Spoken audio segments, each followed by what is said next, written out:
Cleide, né? O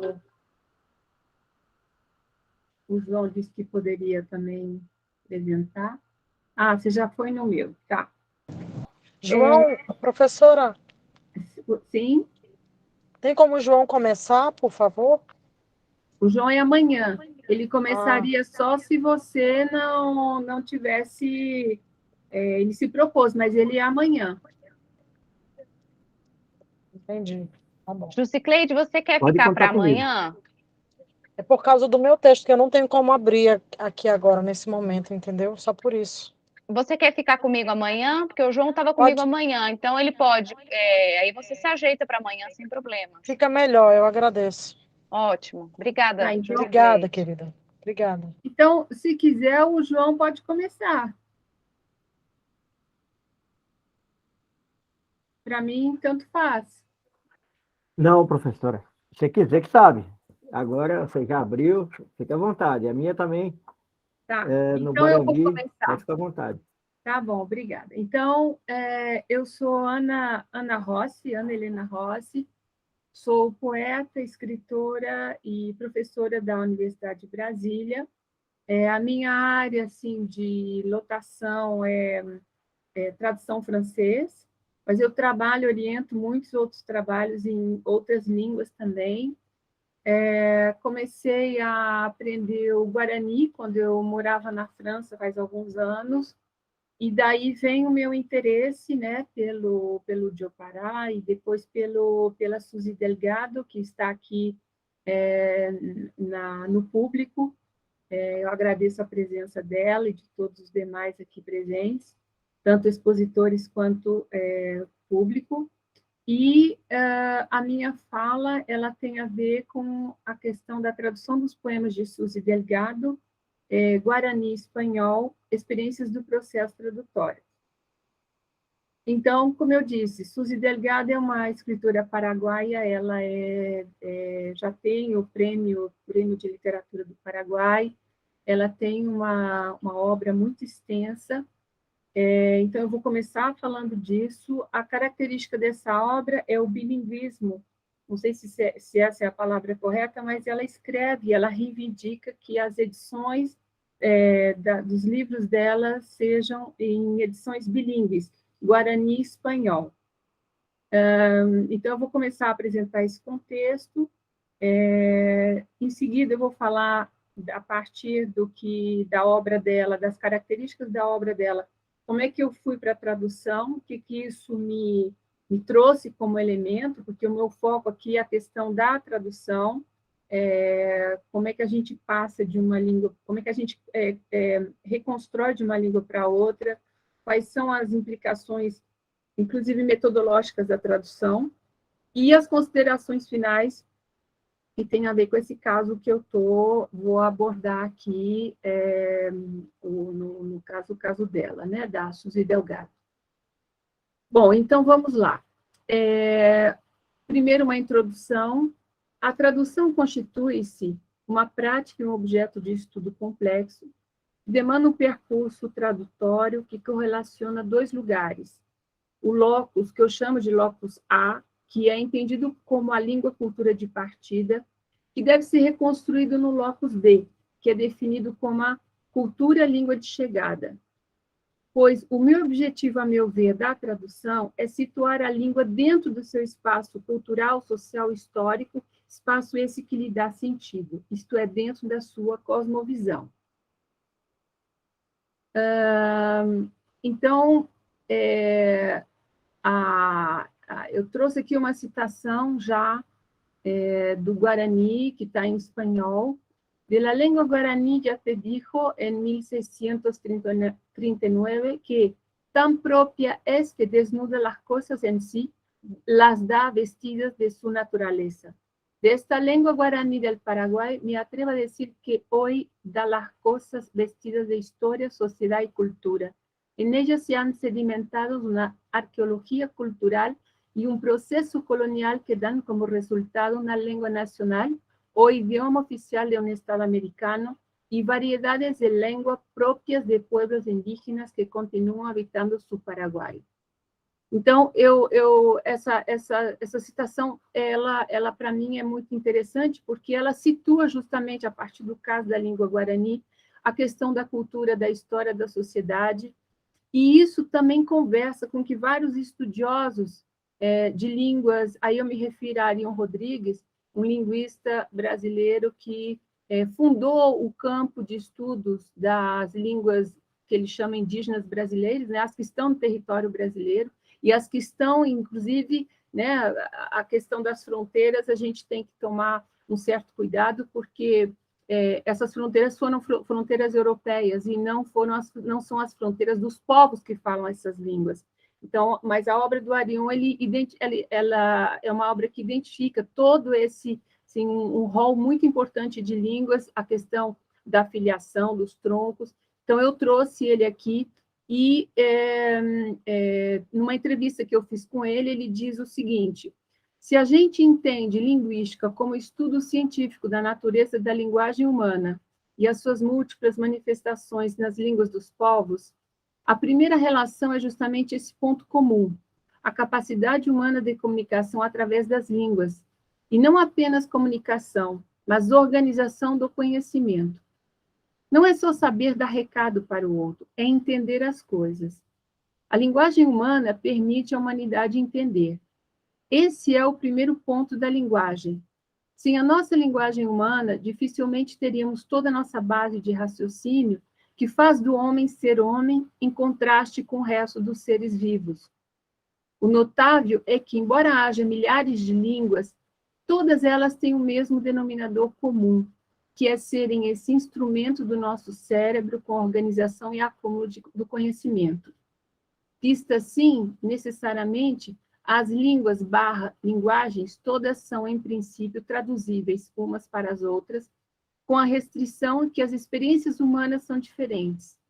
Então, há línguas que refletem diferenças na concepção e explicação dos fenômenos do mundo.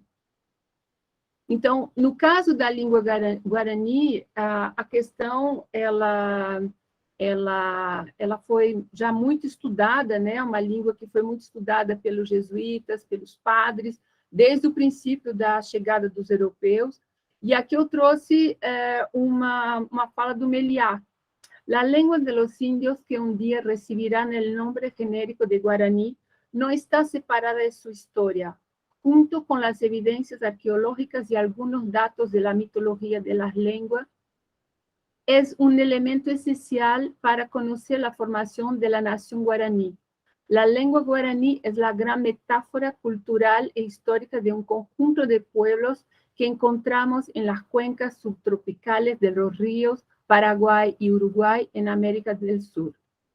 Então, isso aí é muito importante no âmbito da tradução, porque quando nós traduzimos, todo tradutor constata empiricamente que a grande questão é encontrar a palavra que vai dizer a mesma coisa ou quase a mesma coisa.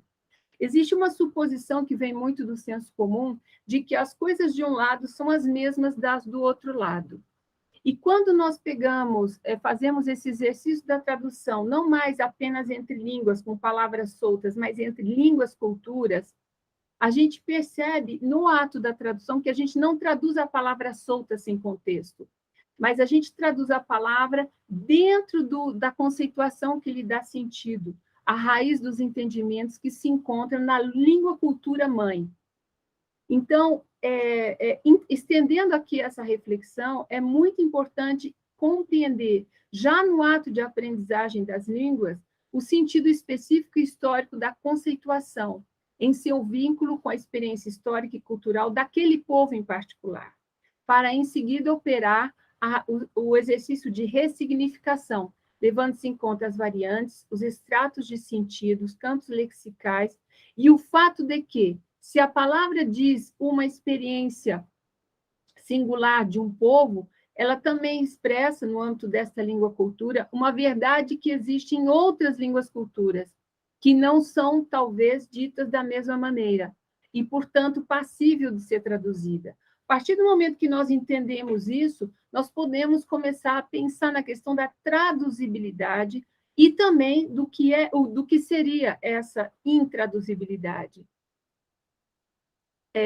Então, é essa a razão pela qual nós entendemos que a tradução é um ato que se torna inteligível a partir do momento em que se constrói um itinerário, digamos, um percurso, que eu chamo de processo tradutório. Aí eu tenho uma citação, é um texto meu onde eu defino isso, a questão do processo tradutório. Tradução é processo que se define como um conjunto de atos cuja inteligibilidade pauta-se por uma metodologia, um percurso analítico que correlaciona atividades realizadas em distintos momentos da tradução. Tais atividades não são independentes entre si, porque elas se redefinem umas em relação às outras dentro de um universo que cita e correlaciona elementos dependentes do processo tradutório, e cuja base é o recorte da realidade definida pelo texto a ser traduzido. Tradução consiste em selecionar, adequar, organizar, reorganizar, estabelecer pontes, critérios, diferenças de percepção, imaginação, elaborar cortes e sustentar posições, pois trata-se de conceber e imaginar o que está sendo traduzido e conceber o ponto fulcral do texto que será traduzido. Isto relaciona-se à capacidade de interpretar as categorias de sentido que estão presentes no texto. A citação termina aqui, e eu acrescento que essa capacidade do tradutor de interpretar essas categorias que estão presentes no texto, ela depende do conhecimento que ele tem dessa língua-cultura. Então, quanto mais elementos ele tem, mais ele vai poder não fazer só a tradução de palavra a palavra solta, como se ela existisse per se, mas ele vai, o tradutor, a tradutora vai correlacionar essa palavra dentro de um emaranhado, de um enredo da própria língua-cultura que dá sentido àquela palavra, e com esse cabedal, com essas questões em mente, ele vai poder, ou ela vai poder fazer propostas para reconstruir e trazer, deslocar o sentido desse texto. Vejam bem, eu não estou falando da palavra, estou falando do sentido que é trazido pela língua-cultura. Este conceito de processo tradutório tem a ver com a sistematização da tradução, com o registro sistemático dos dados da tradução, isso do início até o fim, no intuito de armazenar tais dados e possibilitar uma análise a posteriori dos mesmos. É desses dados de tradução, assim como das escolhas tradutórias, que se extrai o conhecimento específico de um povo, de uma época. Sendo assim, a tradução, em sua sistemática de processo tradutório, permite visualizar elementos da língua-cultura, e o tradutor, ao relacionar os fragmentos que vêm à tona, reconstrói aquilo que se encontra expresso no texto traduzido. Então, o tradutor, ele trabalha com fragmentos que ele vai identificando no texto, e esses fragmentos, eles aparecem como fragmentos porque o tradutor não tem, ou muitas vezes, por exemplo, de textos que tem uma cronologia, tem um tempo histórico, já não são desse mesmo período histórico, a gente não consegue exatamente entender qual é a correlação das coisas que estão ali, qual é o paradigma, digamos, conceitual que existe. A gente não entende a cosmovisão, a gente entende por um trabalho de reconstrução e de reposicionamento desses elementos para formar o todo.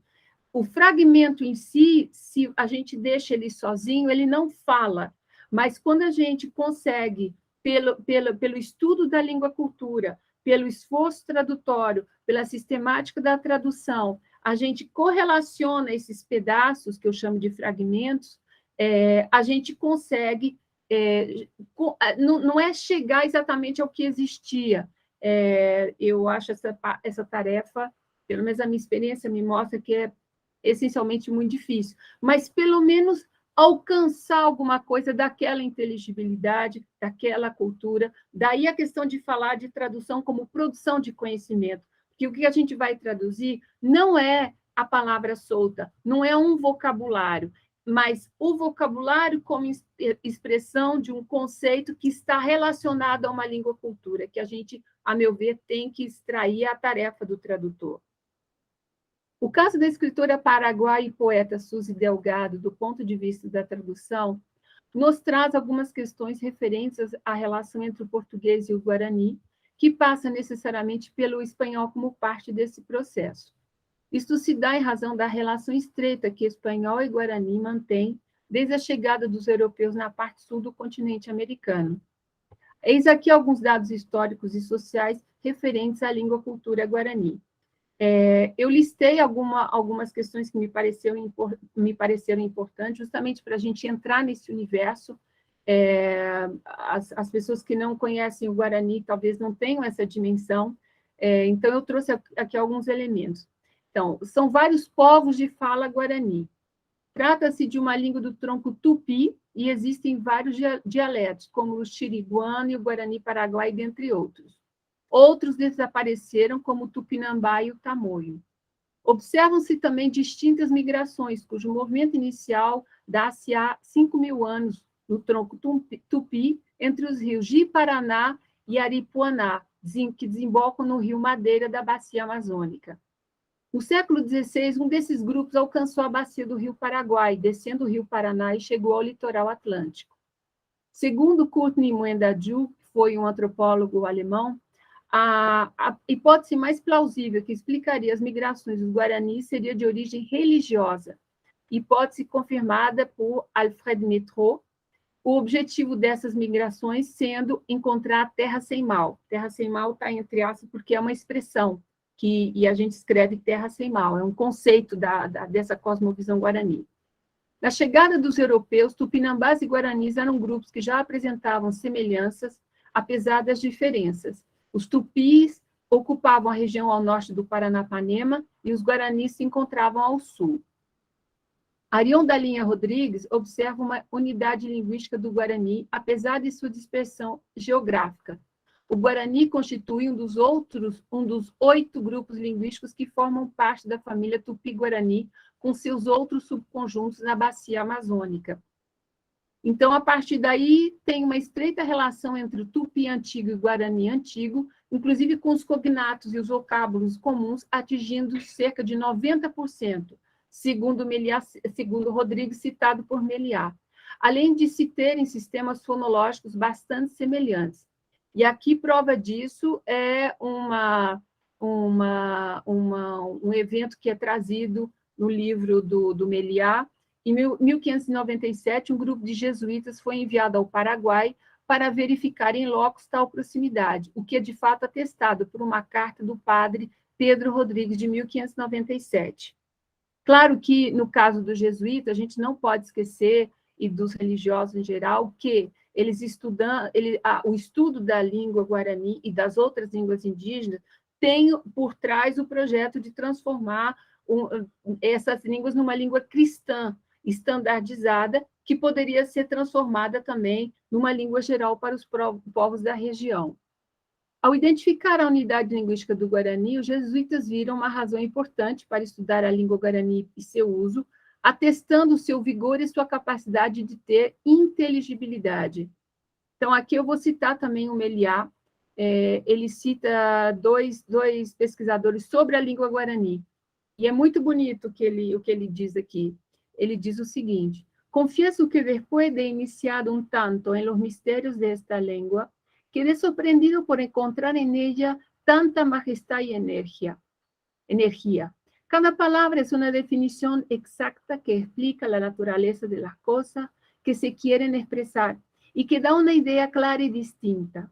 Jamás me habría imaginado que en el centro de la barbarie se hablase una lengua que, según mi sentir, por su nobleza y armonía, no cede nada a ninguna de las que había aprendido en Europa.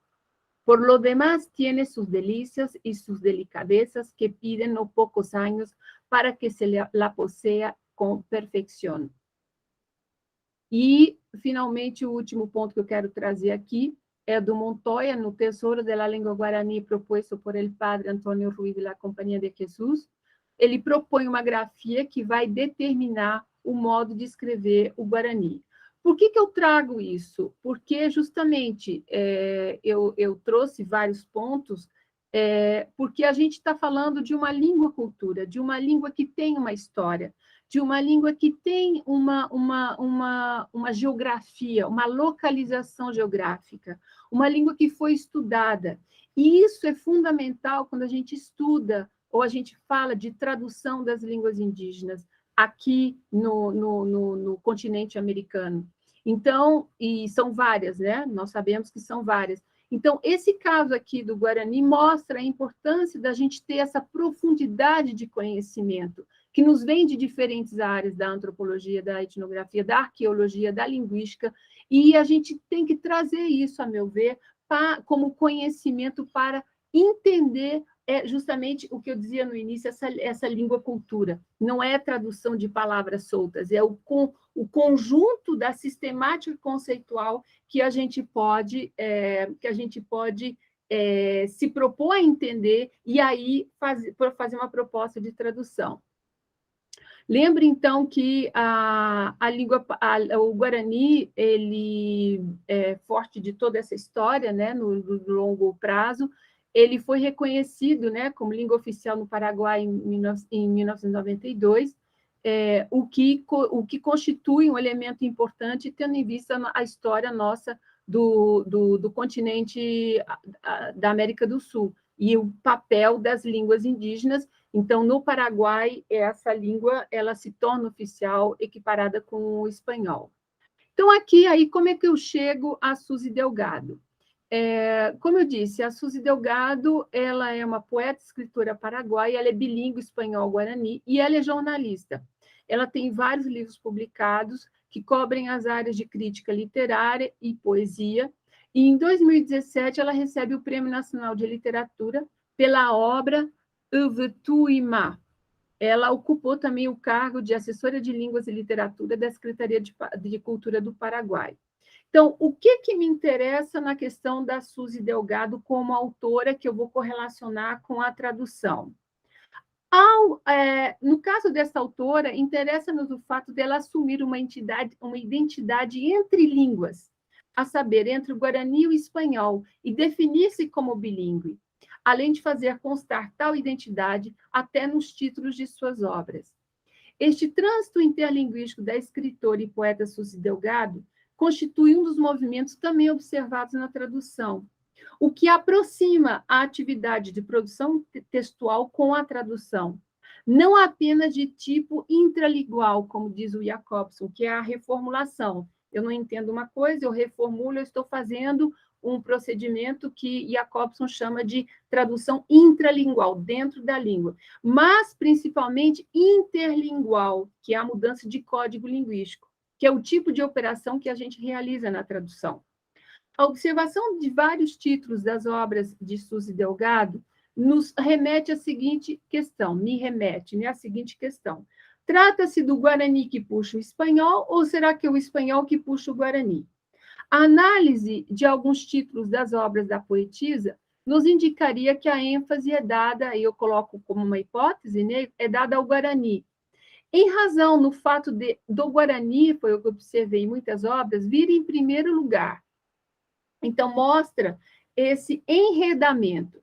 Então, eu tenho aqui um livro, Nye Chovai, Palavra em Duo, publicado em 2005, e Ogue Yave Tacuapu, Quando se apaga el Tacuá, publicado em 2020.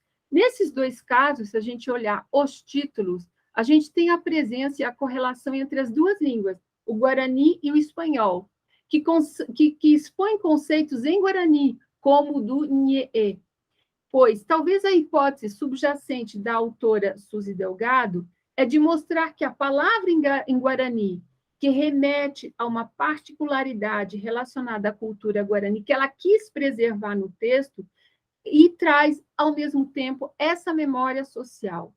Então, e aqui eu trago uma fala da Suzy Delgado, uma entrevista que foi feita com ela, e ela diz o seguinte: las ediciones bilingües son importantes, a mi parecer, especialmente para las lenguas minorizadas como el guaraní, para que el acervo cultural que las mismas transmiten sea conocido y apreciado por comunidades no hablantes de estas lenguas. Lamentablemente, en el caso del guaraní, son todavía escasas las ediciones bilingües. Então, essa é uma entrevista que foi feita, uma pesquisa de mestrado do Paraná, com a autora, no dia 25 de maio de 2014. Então, o que eu coloco aqui, o que eu trago, o que eu observo aqui, é a própria relação e interpelação entre as duas línguas, o espanhol e o guarani, ou o guarani e o espanhol. E isso nos interessa por mais de uma razão. A primeira delas é o estabelecimento da produção textual em meio a duas línguas, que fundamentam o próprio ato de escrita, e que tem a ver com a nomeação de questões culturais que só podem ser ditas com as belas palavras.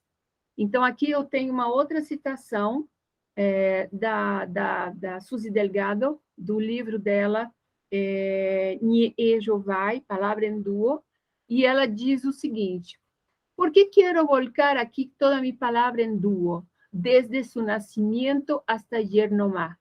Porque hay algo dentro de mí que me pide eso, porque siento que ya es tiempo a dar a ustedes el trabajo completo que un día brotó para ustedes en mi alma y luego en el papel.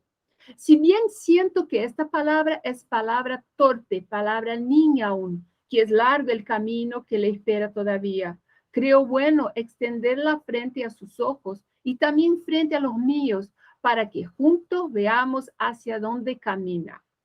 Cuando escribí aquello que nombré Junto al Fuego, sentí que empezaba a encenderse, que despertaba tímidamente mi palabra, luego de andar buscando la leña necesaria, esa que en los primeros tiempos reuní antes del olvido. Entonces, es una palabra do esquecimiento, ¿no? Antes del olvido. Y después vi que la breve llama de aquel verbo hijo y huérfano del Aivuraptá, fundamento de la palabra que busca su verdadero son. Entonces sentí que de nuevo comenzaba a esparcirse lentamente mi palabra, como si viera poco a poco lo que podía llamar y nombrar con su son de pequena criatura. Essa explicação aqui, para mim, assim, essa fala é muito, me toca muito, porque a autora faz várias coisas aqui. Ela fala da produção textual dela, como é que ela nasce, e ela fala também da filiação, o que vai me levar também a uma questão de tradução, que a própria autora ela se situa nisso, né? Nessa correlação entre línguas e em termos de códigos linguísticos diferentes, e ela vai falar do Aivuraptá, que é um texto assim fundamental da cosmogonia guarani, um texto que foi publicado por Leo Cadogan, que transcreveu o texto, traduziu, fez notas explicativas de tradução, e é o texto que funda essa cosmovisão guarani. Então, continuando aqui, a relação estabelecida pela própria autora no seu processo de criação estabelece a ponte necessária para a produção textual. E como diria o Antoine Berman, no âmbito dos estudos da tradução, essa relação é vital para toda e qualquer tradução que se insere sempre dentro de um contexto cultural, político e histórico. Assim, a produção do livro em edição bilíngue reivindica-se como continuadora da grande produção textual que dá sentido à cosmovisão guarani, compilada em Aivuraptá, transcrito, traduzido e anotado por Leon Cadogan e revisto por Bartomeu Meliá, que Suzy Delgado insere em seu livro como uma citação. Então, ela não só fala disso na apresentação do livro dela, mas ela extrai elementos, né, do Aivuraptá, e ela coloca no livro dela, marcando essa relação. Então, ela aqui está, vou citar. É aqui que as águas estão a ponto de chegar. El Señor, el mal amor, hace oír su plegaria, canta su canto, dança su dança. Isso aqui é uma citação do El Dilúvio, capítulo 5 del Aivuraptá, recopilado por Leon Cadogan, a versão de Pierre Clastres. Pierre Clastres foi também um antropólogo, etnólogo francês que trabalhou muito com os guaranis na questão da política do Estado, ele tem textos muito, muito interessantes sobre isso. E a mulher dele também, a Helene Clastre, né, que trabalhou mais na questão religiosa da Terra Sem Mal, dessa questão, o que seria essa Terra Sem Mal a partir dos textos conhecidos dos guaranis. Então, eu parto daí, e aí eu vou realmente para a tradução. Então, de Suzy Delgado para a tradução, a filiação e o contexto histórico das obras. Toda produção textual insere-se dentro de uma ou várias filiações textuais, cujos sentidos são desvendados de maneira explícita no texto ou se encontram, ao contrário, de maneira implícita. A intertextualidade constitutiva de todo texto operacionaliza-se ao reivindicar o pertencimento dos poemas, aí eu vou falar mais abaixo qual é o poema, a prática do tacuá, e instrumento musical, e assim situa-o em universo cultural histórico. No caso em tela, observamos a reivindicação, por parte de Suzy Delgado, de uma filiação de sua produção poético-literária dentro de uma linha cultural e que traz um enredamento de seu texto à luz desse outro texto maior, que tem a ver com esses mitos guaranis, os artefatos culturais, as divindades e os elementos de conexão cultural para a gente juntar aqueles fragmentos aos quais eu me referi anteriormente. Também na tradução, a construção de sentido opera desta forma. E no âmbito dos estudos da tradução, Antoine Berman explicitou que o início do trabalho do tradutor é sempre feito de leituras ou de ouvir histórias, né, e de releituras de textos. Somos primeiramente leitores, e, em seguida, e por meio da leitura, operamos nos textos. No âmbito da tradução, como no âmbito da produção textual, o que se observa é a construção e reconstrução dos extratos de significados que têm a ver com as devidas filiações literárias, mitológicas, históricas, sociais de um texto para outro. O prólogo de Suzy Delgado nos mostra essa filiação de texto a Elvuraputá, texto esse paradigmático, que torna possível o acesso ao conhecimento presente em seus poemas. Desta maneira, traduzir a obra de Suzy Delgado implica acessar esse conhecimento transcrito e traduzido, exposto no Aivuraputá, para a gente conseguir levantar e resolver, esclarecer minimamente ou de maneira maior essas zonas de sombra. Então, aqui, como é que eu traduzi a Suzy Delgado? Essa é uma experiência que tem assim, vários anos. Ela inclui, no meu caso, a experiência pelo francês. Por quê? Porque eu conheci a Suzy Delgado quando eu morava na França, e eu comecei a aprender o Guarani quando eu morava ainda lá também. Então, e eu já fazia a tradução. Então, a minha relação ela tem a ver também com o francês. Então, eu trouxe aqui, aí, Sara, se você puder mostrar, eu trouxe aqui, então, um quadro aonde... Já está, não? Não está, como? não? Já está exposto ou não? Agora não, porque eu estou falando, mas já estava, não? É que eu estava... Ok. Eu não estava olhando a tela. Aí. Eu não estava... Exatamente, eu não estava olhando a tela. Eu estava olhando o meu próprio texto. Eu não estava olhando a tela. Obrigada. Então, esse é um quadro, um comentário sobre esse quadro. Esse é o quadro que eu oriento os alunos a fazerem, né? É um quadro que tem uma sistemática de identificar as diferentes versões do texto, de maneira mais assim específica. Eu peço também que os alunos façam comentários. Eu vou fazer alguns desses comentários, né? Eu não tenho tempo para falar muito, porque tem a questão do tempo aí para todo mundo, mas a metodologia que eu falei, a sistemática e metodológica que eu falei, aqui eu me referi no início, ela é com esse quadro. Então, aqui eu tenho, nessa coluna da esquerda, a versão em Guarani, que eu considerei como um original na nomenclatura do Benjamin, e o castelhano, que também é original. Eu não... Anterioridade. Para mim, como tradutora, me pareceram que tem 2 originais aí. Originais esses que vão conversando um com o outro. E eu fiz a tradução para o francês, então, há 10 anos atrás, né, 2012, logo que eu cheguei, voltei aqui para o Brasil, e eu aproveitei e eu fiz a tradução para o português no âmbito desse trabalho, porque eu queria agregar as camadas de sentido. O que eu observei como elemento assim central? Existem vários, mas eu vou falar de um. É a questão do fogo. Essa questão do fogo não é só o fogo, é tudo que tem a ver culturalmente com o fogo. Nesse caso aqui, a gente está falando de uma cena, né, o que eu estou lendo aqui, junto ao fogo, e você tem uma interação ali entre várias pessoas, você tem uma comida que está sendo proposta, você tem um mate que está sendo esquentado. Então, existe um sentido aí que é dado pelo texto, pelo poema em Guarani, que vai para o espanhol, e que eu depois tento recuperar em francês e em português. Então, a tradução aqui realizada parte do Guarani e do castelhano. Em razão, eu estudei Guarani, mas eu realmente conheço muito pouco.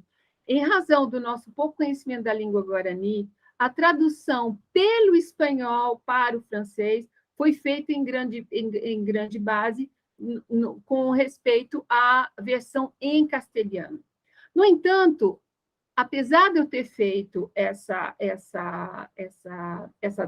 transcriação para o francês, havia algo que eu não consegui identificar na versão em castelhano, que é a questão central do poema, que eu pude recuperar depois com as leituras que eu fui fazendo. Claro que eu expliquei aqui de maneira linear, mas esse é um processo de conhecimento que levou muito tempo. Então, é um processo de voltar aos livros, de ler novamente, de estudar um pouco a língua, de ler quem escreveu sobre essa língua, para entender o sentido. E esse sentido, eu acho que é uma das coisas mais difíceis da gente conseguir na tradução, é acessar esse sentido. Não necessariamente o sentido que a gente imagina. É algo que foge da nossa inteligibilidade, principalmente quando a gente lida com culturas que a gente desconhece totalmente. Então, daí a necessidade de fazer esse esforço para entender essa cultura, qual é a base dessa cultura. Então, nesse caso, o que eu gostaria de salientar aqui é que a minha tradução para o francês, que eu fiz há 10 anos atrás, ela foi assim muito baseada muito mais em cima do castelhano. Eu vi aqui no Guarani a questão do fogo, que está aqui, inclusive eu sublinhei, não sei se dá para ver em negrito. E essa questão do fogo, o que tem em torno do fogo, né? Os outros poemas também vão falar disso. E, ao mesmo tempo, o francês não me deu essa riqueza toda que eu percebia também em castelhano. E foi quando 10 anos depois, vocês veem como a questão da duração às vezes é complicada. Foi 10 anos depois que, quando eu fiz a tradução, faz alguns meses atrás, no âmbito desse trabalho, para o português, que aí a questão do fogo, para mim, ficou bem mais clara, porque nós temos aqui o chimarrão, nós temos essa memória, digamos, cultural, que, para mim, está muito mais presente em português do que em francês. Então, assim foi-me necessário procurar o sentido do fogo no âmbito da cultura guarani, pois o fogo também está diretamente associado a Nhenderu, conforme consta, conforme eu vou ler aqui. Então, isso é uma referência de um antropólogo, do Egon Schaden. Ele diz o seguinte: a obtenção do fogo, tema constante da mitologia ameríndia, ocupa lugar de destaque na tradição das tribos de fala tupi-guarani. Há um índio, Mbiá-Guarani, de origem paraguaia, que há muitos anos vive na aldeia Rio Branco, no litoral paulista. Perguntei se conhecia a história da origem do fogo.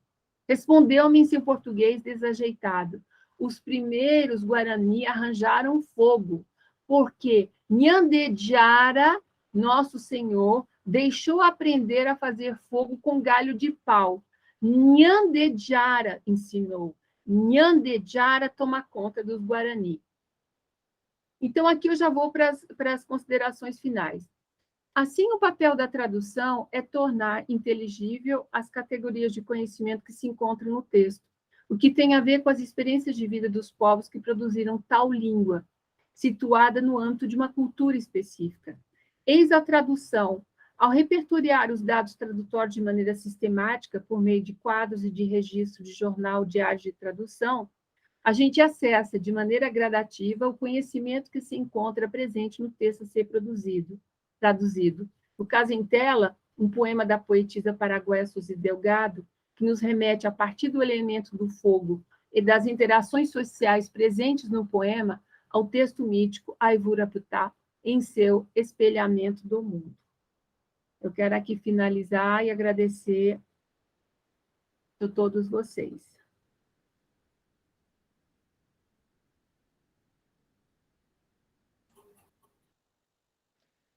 Bom, então acho que a gente pode passar a palavra. Obrigada, professora, Bonito. pela comunicação.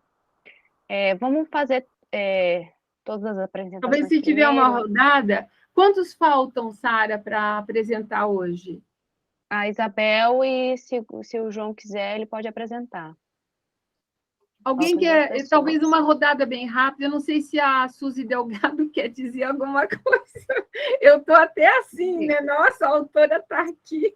Muito bom. Me gustaría, si puedo, si hay unos minutitos, en primer lugar, agradecer profundamente este trabajo, este análisis, este tiempo que le han dedicado a mi trabajo poético. Les agradezco especialmente a vos, profe Ana Rossi, a quien recordaba con cariño. Es un gran gusto. Estoy encantada de encontrarme contigo a la distancia, aunque sea, y con una alegría tan grande de escuchar este análisis tuyo tan profundo, tan sensible y centrado en una obra mía que para mí ha sido muy especial. Es uno de mis libros que caló en la sensibilidad de la gente, de los estudiosos, de los estudiantes. Llegó bastante a un público amplio, realmente tocó la sensibilidad de diferentes tipos de públicos. Y así que estoy plenamente, profundamente gratificada por este estudio que hiciste, Ana, sobre mi trabajo. Y sí, tendría muchas cosas que comentar, pero sobre todo me parece muy certera esa relación que hiciste con el Aivuraputá, ¿verdad? Esa huella del Aivuraputá en este trabajo. Yo creo que sí, que el Aivuraputá y su valor central de la palabra está desde luego fuertemente a lo largo de mi trabajo poético, y empezó a notarse en forma muy fuerte en este libro Tataypupe, Junto al Fuego. Allí empieza tal vez un itinerario que después siguió en otros libros, uno de los cuales también mencionaste, Ñeyobay, ¿verdad? Esa relación, esas huellas profundas del Aivuraputá siguieron en mi trabajo, porque seguramente fue una marca muy profunda para mi sensibilidad como poeta, ¿verdad? Y bueno, les agradezco infinitamente su atención a todo este grupo de personas, haber seguido esta charla magnífica. Y bueno, y cuando quieran, podemos charlar sobre lo que he hecho en estos últimos años, que me he atrevido a hacer cosas sobre figuras individuales, hacer traducciones sobre figuras individuales importantes, como Roa Bastos, como Gabriela Mistral, como Olga Orozco, y la última sobre Rosalía de Castro. Así que cuando quieran podemos charlar. Yo encantadísima estaría de compartir con ustedes un poquito esta cosa de la traducción me fue fascinando cada vez más, me fue atrapando cada vez más, se fue convirtiendo en mi segunda gran pasión con los años. Y así que si ustedes consideran que podemos un día hablar de estas cosas, de todo este caminito que hice en el campo de la traducción, yo estaré encantadísima con ustedes. Muchas gracias, Susi. Y a mí me gustaría mucho, como dicen los mexicanos, tengo aquí mi alumna que está en México, Sara, así que platicar Sí. sobre todo eso, porque son cosas muy interesantes y me parece que, bueno, la hipótesis que hice yo leyendo a ti tus libros y estudiando el guaraní, toda esa cuestión de la lengua, cultura guaraní, es que tú particularmente tienes una cuestión de traducción en la producción de tus propios textos. Es decir, normalmente cuando hablamos de producción textual, hablamos de una cuestión monolenguaje, un único código lingüístico.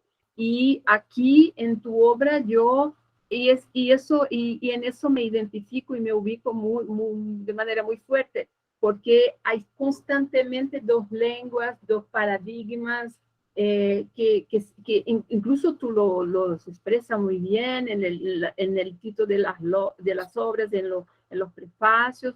Entonces no es algo escondido, no, está realmente puesto como un proyecto de producción textual y de poemas, de poesía, que a mí me encanta muchísimo. Entonces sí, voy a contactarla en un rato a ver si fijamos una cita y hablamos de el Rua Bastos. Yo estoy ahora haciendo la revisión de una traducción para el portugués de Rua Bastos. Y la estoy haciendo con un colega de la UNILA, que es profesor de guaraní. Tú lo conoces, Mario. Sí, Mario, sí. Entonces, la cuestión es esta, cuando aparecen las palabras, es que son las palabras en Rua Bastos. Hay toda una estructura relacionada con el guaraní en su castellano, y eso es muy interesante, la traducción. Así que, bueno, acepto de muy buen grado que discutamos sobre esos temas. Quizás una charla con Mario también, y a ver, quizás mi alumna, ella trabaja sobre un texto, va a presentar mañana, texto también importantísimo para la cultura mexicana. Y bueno, ahí quiero decir toda mi alegría y por tu presencia, y muchas gracias. No, gracias a ustedes, a todos ustedes y especialmente a vos, Ana. Sara, pode... Ok. Muitas graças, Susi.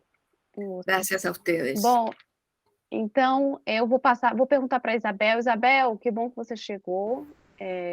Você gostaria de começar? Ou... Posso falar também um pouquinho?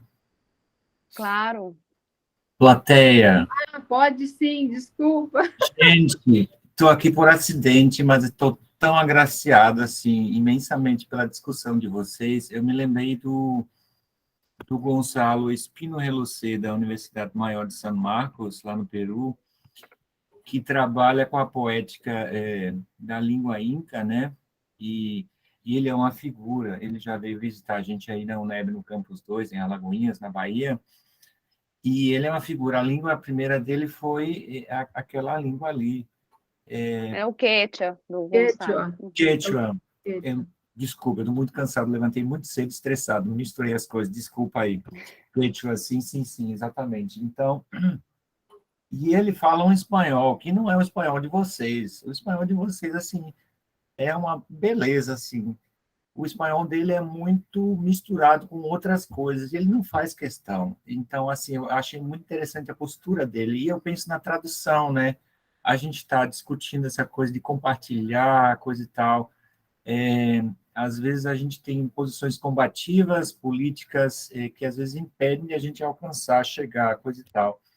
Mas estava pensando uma coisa interessante. Eu lembrei também Viveiros de Castro, que tem um conceito muito interessante que o Espino traz de lá, sem citar o Viveiros. Então, assim, achei muito interessante como a gente tem essas experiências todas e a gente está vivendo nesse momento todo esse etnocídio, né, da população indígena, toda a questão ambiental, assim, tudo deixa a gente muito triste, né?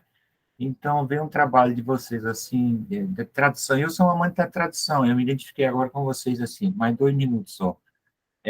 Porque eu sou uma pessoa que nasci entre línguas, como diz a professora Ana, porque a gente veio para cá no século XIX, trazido lá do leste europeu para colonizar o sul do Brasil, inclusive contribuir para o genocídio guarani. Então, isso é muito triste. Quando eu era pequeno, andava pela floresta e encontrava lá artefatos arqueológicos e eu me perguntava, não tinha nem um gene no rosto de ninguém. Então, assim, foi um genocídio geral, aquela área do Rio Grande do Sul, do leste de Santa Catarina, do oeste de Santa Catarina e do oeste do Paraná, né, que entrou, inclusive, para dentro do Paraguai. Os brasileiros bandeirantes foram para lá exterminando. Então, são coisas que me tocaram bastante na fala de vocês agora, e além da minha paixão também por tradução. Então, como eu nasci entre línguas, por quê?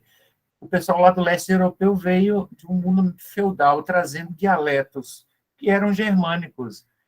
Juntou gente de vários dialetos, criou uma nova comunicação sob a influência do português e do espanhol, porque, assim, antes da mídia, o espanhol chegava muito lá, sabe? O espanhol era muito próximo. Então, eu aqui na UNEB, como a gente tem 8 anos sem concurso, a gente faz de tudo, inclusive volta e meia eu vou dar aula de espanhol, que eu acho fantástico isso, né? Sem ser formado, assim, a gente conhece o espanhol de contato com as pessoas. E a gente sente falta mesmo, assim, seria importante, eu acho que a gente colocava uma pauta política mesmo de a gente lutar para ter professores indígenas dessas línguas. Qualquer uma você possa oferecer, cada um. A gente tem o Tupinambá aqui na Bahia, o sobrenome dele é esse, né? E outros professores, mas são muito poucos ainda, muito poucos, muito, muito poucos. Então, assim, parabéns a vocês. Professora Ana, ali conheci agora, professora Delgado, poeta, vou botar nas aulas de espanhol se eu correr de novo, foi fantástico. Continuem aí, desculpe a intromissão. Só um ponto aí, Roberto. Na Universidade de Brasília, a gente tem um centro de estudos de línguas indígenas, fundado pelo Arinho Rodrigues. É um centro que tem, assim, forma vários indígenas. A gente tem um vestibular indígena. A gente não pode esquecer que os indígenas têm o português como segunda língua, né? A primeira língua não é o português, então foi toda uma luta para eles entrarem, e a gente agora está conseguindo ter aulas de língua indígena, né? Acho que a palavra não é nem autóctone, indígena, tem uma dificuldade com essa palavra, porque índio é um erro histórico, né? Dos europeus, eles achavam que eles chegam na Índia e ficou índio.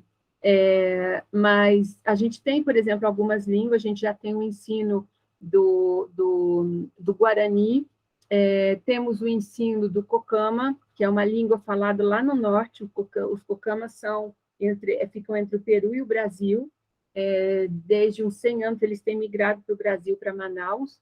E tem outras línguas também. Então, aqui em Brasília, a gente está com essa perspectiva já há vários anos, formando não só na graduação, mas também na pós-graduação, né, do pessoal. E a ideia é que cada falante da língua venha aprender a sua língua para depois desenvolver, né, as suas... Ou então pessoas que não são da língua, que vão desenvolver gramáticas e trabalhar com línguas para a questão da difusão da língua, né, não deixar a língua morrer.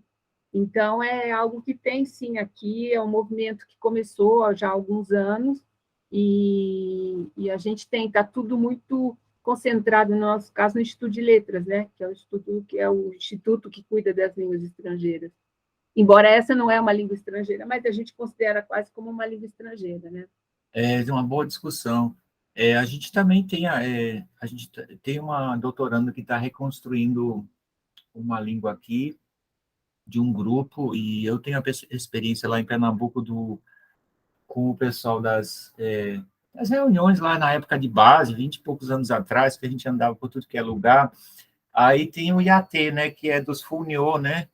E vocês conhecem as furnas, os Fulniôs, que é uma coisa fantástica. E eles se recolhem lá durante 2, 3 meses para manter as coisas dele. E aí, no congresso deles lá interno, né, acho que eram 8, 9 etnias em Pernambuco, só tinha um grupo que tinha sua língua. Aí a proposta era, vocês emprestam a língua para a gente e os outros, né? Então, as soluções, assim, a conversa. Então, a gente tinha avanços, mas, assim, teve retrocesso mais recentemente. Mas, com certeza, eu acho que a Universidade de Brasília é referência em muitos aspectos. Aí vocês também são, mas a gente está tendo pesquisas e, assim, o meu lance, assim, era a graduação tinha que ter uma disciplina obrigatória, pelo menos para uma introdução geral ao que era, o que é o papel dessas línguas todas. Coisas absurdas, eu leio muito antropologia, a gente, nossa, cada coisa que, assim, muito legal que a gente vê, e, enfim, é isso.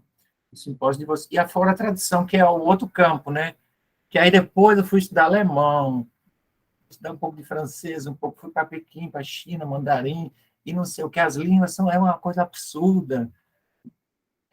A gente vai estudar os BRICS, entra em contato com o cirílico, com não sei o quê. É uma viagem mesmo, gente, muito estimulante. Obrigada, Roberto. Então, Sara, vamos na sequência. Isso, que a gente tem que fechar 2 horas. Então, a Isabel. Isabel, você quer começar?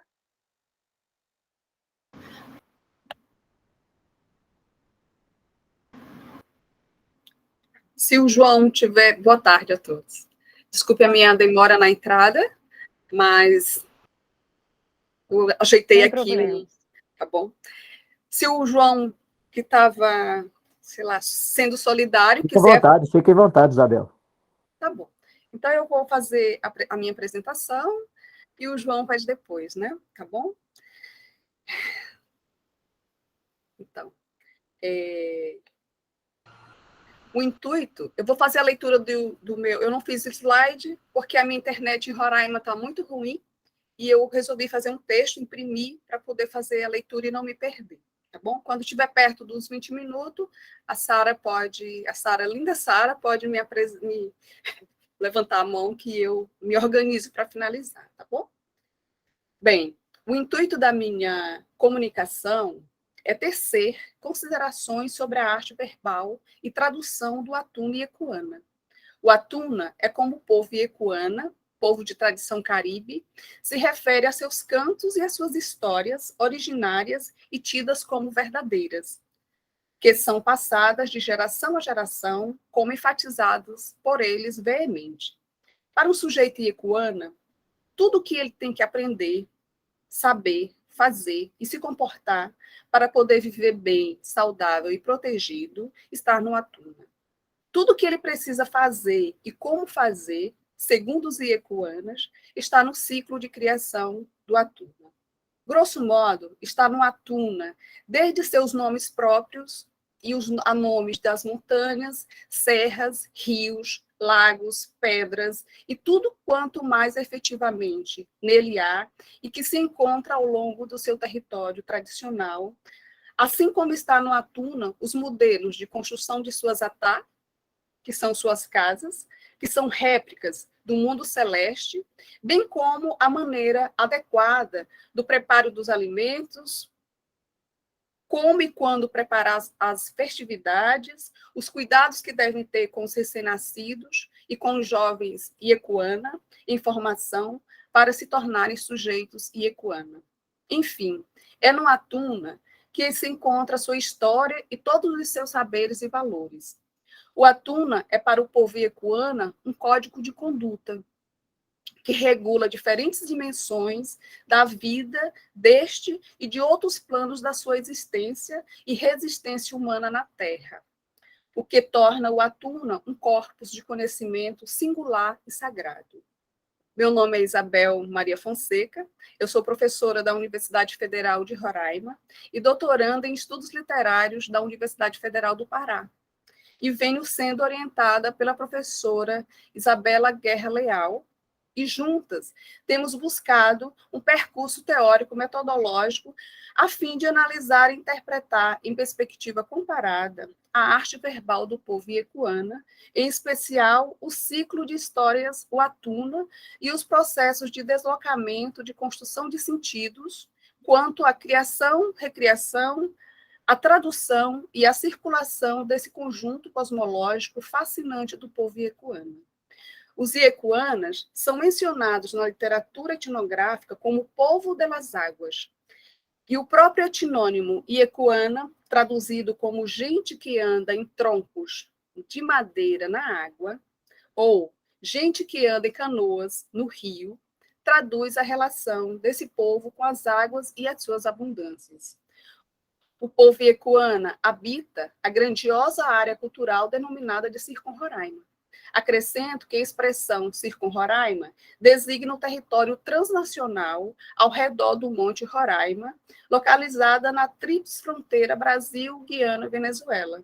Espaço cultural e literário bastante privilegiado, porque nele coabitam várias culturas de troncos linguísticos caribe e aruaque, formando um contínuo cultural dinâmico, onde diferentes povos compartilham tradições e características desde antes do contato com as parafernálias do mundo branco.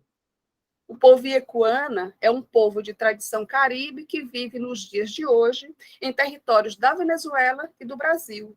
E no Brasil, o povo iecuana vive dentro da terra indígena Yanomami. Dessa sorte, nesse afortunado espaço cultural e literário, entrecruzam-se fronteiras de natureza diversas, uma verdadeira profusão de línguas e saberes, e disso resulta uma pluralidade de cosmovisões distintas que produzem de forma muito particular modos de conceber e compartilhar o mundo e a existência humana. Os textos produzidos pelos indígenas dessa região versam sobre a origem da vida, dos homens, dos animais, da floresta, dos rios, das montanhas, assim como sobre a vida após a morte e a dos espíritos em que tudo vivem, das criaturas que habitam os céus, as águas e embaixo da terra. Trata-se de uma verdadeira profecia que relaciona o passado com o presente e o tempo que está por vir. Essa profecia, contida em muitas das histórias tradicionais dos povos Iecuana e Yanomami, prenuncia a queda do céu, vaticinando o fim desse atual ciclo de criação da humanidade e de todo o mal existente hoje na Terra. Tomando como referência as publicações em torno da arte verbal do povo iecuana, chamam a atenção para dois importantes conjuntos colhidos e publicados sobre o Atuna. A primeira obra foi publicada em 1970, em língua espanhola na Venezuela, por aquele que é considerado o maior mitólogo do Rio Orinoco, o francês Marc de Civrier, que coletou as narrativas mito-históricas junto aos iecuanas entre os anos 50 e 1970. A obra é intitulada O Atuna, Mitologia Maquiritari, e é considerado um clássico da literatura indígena na Venezuela. Enquanto a segunda, intitulada Histórias e Saberes Iecuana, tem como autor o professor indígena iecuana Marcos Rodrigues, e é a primeira versão do Atuna coletada, escrita e traduzida por um iecuana. Processo esse todo compartilhado por mim como sua orientadora de TCC no curso de Licenciatura Intercultural do Instituto Insiquirã de Formação Superior Indígena da Universidade Federal de Roraima. O texto, resultado de sua pesquisa, foi publicado em 2019 em Roraima, numa versão bilíngue, em língua iecuana e em língua portuguesa. Marcos Rodrigues coletou esse conjunto narrativo na comunidade indígena em que vive, em Curatânia, na fronteira do Brasil com a Venezuela, junto ao grande Ichocomo, o senhor Vicente de Castro. Vicente de Castro, além de ser o pai do Marcos Rodrigues, é um historiador, um grande sábio iecuana, que é muito respeitado, tanto no Brasil quanto na Venezuela, por ser um grande conhecedor dos cantos tradicionais, Achudi e do ADMI, e do ciclo de criação Atuna. Vicente Castro é conhecido como o Atuna Edarra, o dono de histórias.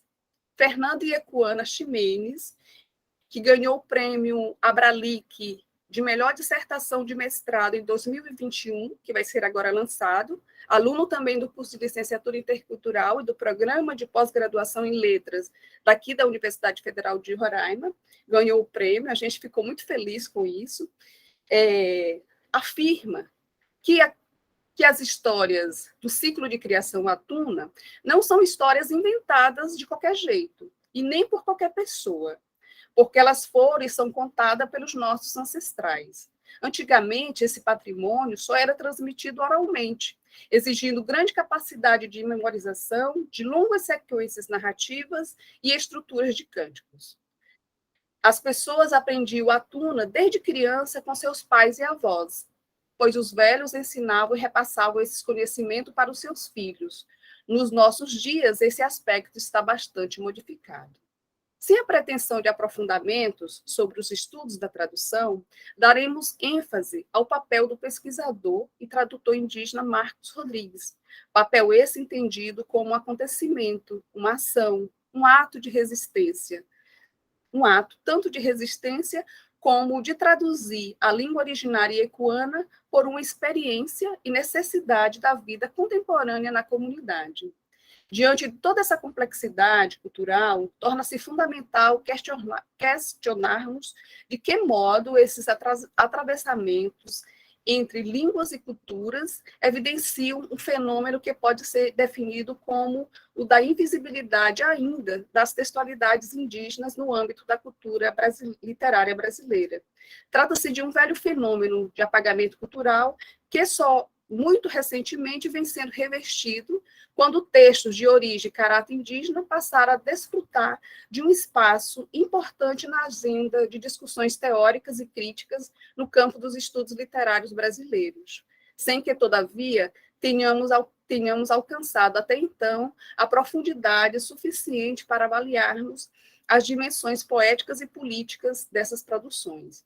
O fato de lidarmos com esses dois tipos de atravessamentos extremamente complexos, a passagem da oralidade à escrita, bem como a tradução de uma língua originária, no caso, a língua ecuana para o português, exige uma reflexão crítica acerca dos diversos fatores implicados nesse processo, uma vez que a tradução, por si só, não garante a ruptura com as práticas etnocêntricas determinadas pelas culturas dominantes.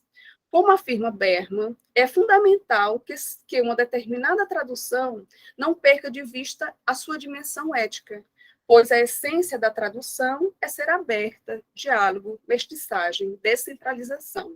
Ela é relação ou ela não é nada. No texto A Tradução em Manifesto, Berman afirma que o domínio da tradução é e sempre foi o centro de uma curiosa contradição. Como, por exemplo, dentre outras contradições, a de considerar que a atividade de traduzir se trata de uma prática puramente intuitiva, meio técnica, meio literária, não exigindo, no fundo, nenhuma teoria, nenhuma reflexão específica. Porque sabemos que não é bem assim. Na prática, a atividade de traduzir é uma atividade infindável, e que, para exercer essa atividade, sempre se está pensando, refletindo, escolhendo, desistindo ou decidindo, e que, às vezes, nem querendo, chega-se a algo definitivo. Para traduzir um texto, é preciso ter habilidade, é preciso ter conhecimento de refletir, é preciso trânsito entre culturas, entre línguas, conhecimento de causa, conhecimento prático, experiência concreta, mesmo que isso seja uma contradição, né? Porque na prática a gente vai fazendo as coisas. Foi o que presenciei ao vivenciar e colaborar com o trabalho de coleta e de tradução exercido pelo Marcos Rodrigues, na comunidade iecuana Curatanga. Com sua atividade de traduzir, ora de forma individual, junto ao historiador Vicente de Castro, ora de forma coletiva, junto aos historiadores iecuana disponíveis no momento para tal finalidade. O povo iecuana tem uma política cultural e linguística própria, e o exercício tanto de coletar quanto de traduzir a língua iecuana na comunidade é exercido de forma bem mais ampla que o de coletar e traduzir histórias e cantos do Atuna. Negociar os sentidos com os historiadores renomados no seio da comunidade era claramente trazer à tona a verdade da cultura e da língua, e dizer essa verdade na língua portuguesa. O professor, pesquisador, tradutor, nessa transitoriedade do ato de traduzir, assume um papel fundamental, o de mediador de culturas, o papel de tradutor anfíbio, por fazer ele a mediação de línguas, de culturas e entre mundos. As consequências do ato de traduzir do tradutor indígena, nesse caso, são inúmeras. Sem muitas delongas, podemos citar algumas. Primeiro, ajuda a suprir a necessidade de material didático específico na escola, objetivo principal do ato de traduzir para o Marcos, né, no nosso caso, e assim poder ensinar na escola a própria língua, os conhecimentos iecuana e a língua portuguesa. E com um texto que fala da gente, e que foi feito por nós, por mim, como repetia ele sempre que podia. Segundo, pode-se começar a pensar melhor o papel esse do tradutor indígena sobre o próprio ato de traduzir a língua originária iecuana, como também sobre o estatuto do texto traduzido. E o ganho para os estudos da tradução será aquecido. Desse modo, e apoiada em Eduardo Viveiros de Castro, deixo aqui uma questão em aberto. O que acontece com as nossas traduções quando comparamos com as traduções indígenas, feitas pelos indígenas? Por fim, tal como profere Ailton Krenak, que este ato de compartilhar mundos, papel do tradutor, indígena ou não indígena, possa favorecer em nós mudanças, e que elas sejam capazes não somente de compartilharmos mundos, mas de criarmos mundos possíveis e urgentes, antes da queda do céu e antes que o mundo acabe. Essa é a minha pequena pílula comunicativa e estou aqui para responder o que vocês querem saber mais do que eu já apresentei. Obrigada. Obrigada, Isabel. Vamos passar a palavra, então, para o João Paulo, aí depois a gente começa as perguntas, né? Também para a professora. João? Pronto. Bacana, Isabel. É muito bom esses momentos que a gente fica sabendo onde? Só o que o informa pessoal onde está fazendo. vocês estão. Digam onde vocês estão. Eu estou em São Carlos, professor Roberto. São Carlos, Vixe, aqui, São Paulo. interior de São Rapaz, Paulo. É. Mas é paulista você? eu nasci em São Paulo, eu nasci lá nos bairros de periferia de São Paulo, lá que eu me criei. Aí vim para cá, para Então São não é de Carlos. São Carlos. Isabel está onde? Eu estou em Roraima, professor. Eu Vixe. moro aqui em Roraima há muito tempo e trabalho na Universidade Federal de Roraima. Estou agora me aventurando e fazendo o meu doutorado, que estou amando. Essa história da tradução tem me criado também um imenso prazer aprender. Se transformar numa mulher potente, certo? Que pise no chão com força. É isso. Bora, João. Esse Siqueirá só dá coisa boa. Vamos lá, então. Vou tentar apresentar o meu. Coloquei aqui tela inteira. Vamos ver se aparece o slide. Eu fiz isso aqui, mas já tem tempo. Ele fala aqui para me compartilhar. Ele não abre a tela para me compartilhar. Vou cancelar, vou tentar outro jeito aqui. Se não der certo, eu vou lendo. A gente vai voltar para essa parte. Vamos lá. É a setinha, né? A flecha, a tela inteira. Tela inteira não deu certo. Vamos ver de novo. Ele não deixa eu compartilhar a tela inteira. Ele não... compartilhar. Ok. Me diz aí, Sara, se vai dar certo. Tá, já está dando certo já. Pronto. Tá um slide Pronto. aparecendo? Isso. Aí tá... Certinho. Apresentação, vamos lá, do começo. Vamos ver se dá certo. Então, o nome da apresentação é Modo de Ver e Modo de Viver, pela poética do traduzir em Aivuraputa, língua guarani. Eu sou daqui da UFSCar, doutorando, eu tenho a bolsa do CAPES, que me ajuda muito para comprar os livros e preparar as pesquisas. É um projeto em doutoramento, tem que terminar ele já está pronto, só estou dando aquela revisada, tirando algumas coisas assim, para entregar agora para a banca, para em setembro eu defender. As narrativas são o Guarani, e o tema da pesquisa eu estou puxando para tradução e cosmologia. Aí, esse entendimento da cosmologia, ele na língua também, né? A partir de uma perspectiva da língua, mas não nas palavras, mas entre as palavras, com as palavras. A resposta não está na política. A política que eu digo é a parte externa, sabe? Quando a gente começa a pensar as coisas, pensar o leitor, pensar mesmo culturas, pensar essas questões. A política da poética é outra coisa. Nisso, a cosmologia e o privilégio do tradutor. E aqui está o texto. Eu vou tentar ler, professora. A minha avó era Guarani, a minha avó. Só que eu não tive encontro com ela, né? Ela é do Rio Grande do Sul, e ali foi uma situação, como o professor Roberto conhece, ele disse, ele sabe como que é a situação ali, como que criou a colonização, tudo essas coisas. Então, eu vou ler aqui, eu estudei um pouco tupi, estudei o iengatu, são línguas similares, e também estou estudando o guarani. Yanderu papatenonde, guetera ambojera, putu imagui, urapuput apka apuai, putu uma umbutere oberojera.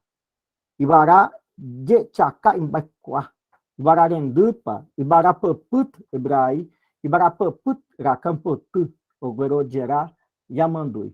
Putu uma umbutere, ibara aprekatu, jeguacapotu, uchapurecha. Ibara jeguacapotu umbutere bra uma, mainoi, oveve oikovu. Yanderu tenondegua, oibararete oguero gerai.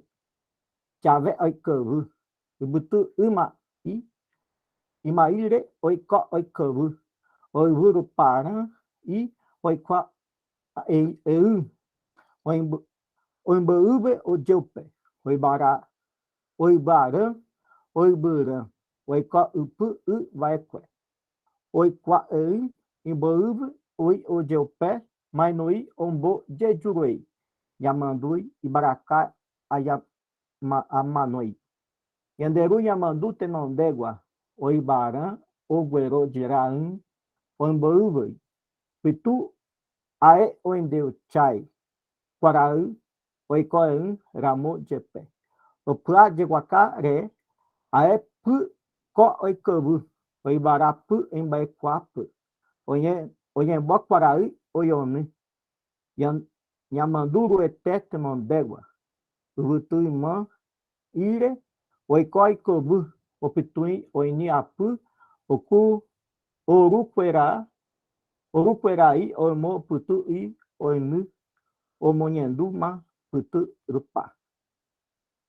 Amanduru etete nongua, Oibarã, Oguero Geraim, Oibouvei, Ivarate nondé, Oguero Geraim, Imbouvei, Ibutui maire, Aikoi Kovi, Oikovu, Yanderu Oikoi, Ague, Ibutuima, Ojeu Putu, Jevuma, Araimã, Ojeu Putu, Nhavô Ara, Imã, Nhemocandere, Ojeu Putu, Nhavô, Araimá, Opa, Ramoe, Tajupotu, Ibatu, Ubutu, Oba, Arapiaup, Oicoma, Oibutu, Piau, Arapiau, Nhamocandire. Essa é uma tentativa da leitura do texto que eu vou mostrar a proposta da tradução. Quando da escuta da tradução, isso para a questão do tradutor, ele está entre o disse, e o disse ele remete à questão da performance, remete também à questão de um povo na língua. Há um povo na língua, há um povo no texto, entre as palavras. É a questão para se pensar a historicidade na língua. E a escritura refere-se também ao mundo além da física do traduzir. Então, esse modo de compreender a língua, no seu diverso, também para a questão da referência no mundo, da cosmovisão. Está na língua e também está na visão. Está no escutar e está também no ver. Aí o olhar para o diverso na língua. O diverso, ele está na fonologia, na morfologia e na sintaxe, ou na síntese. A tradução na ameríndia deve pensar pela poética da ameríndia. Então, entrando por esse viés da poética da relação, para olhar a língua, para olhar a partir da língua, mas não a partir de uma língua pronta, a partir justamente daquela parte da língua que está querendo dizer algo, mas não diz no sentido que não tem significado, mas está significando todo o tempo. A ameríndia, a gente poderia até pensar outro nome, porque a questão aqui é, pela poética, a gente também pensar o território, pensar as pegadas. Então, essa maneira de entender a língua, estudando ela pelo diverso, no que as palavras dizem entre elas, na sua transversalidade, e encontrando ali o sujeito da linguagem, o sujeito do poema, então a gente pode acabar entendendo também a diáspora, essa diáspora dos povos que acabaram perdendo uma identidade com um povo, mas não perderam nunca a identidade com o território. Então, eu também pensar a língua e território. O modo de ver, estou chamando de estética. Não é a estética entendida pela antropologia. A estética no modo de ver, que é muito interessante quando a gente vai para o pensamento indígena e tem uma maneira de ver o mundo. E essa maneira condiz com o modo de viver, que é a questão do que se chamam de espíritos, que se chama de encantados também.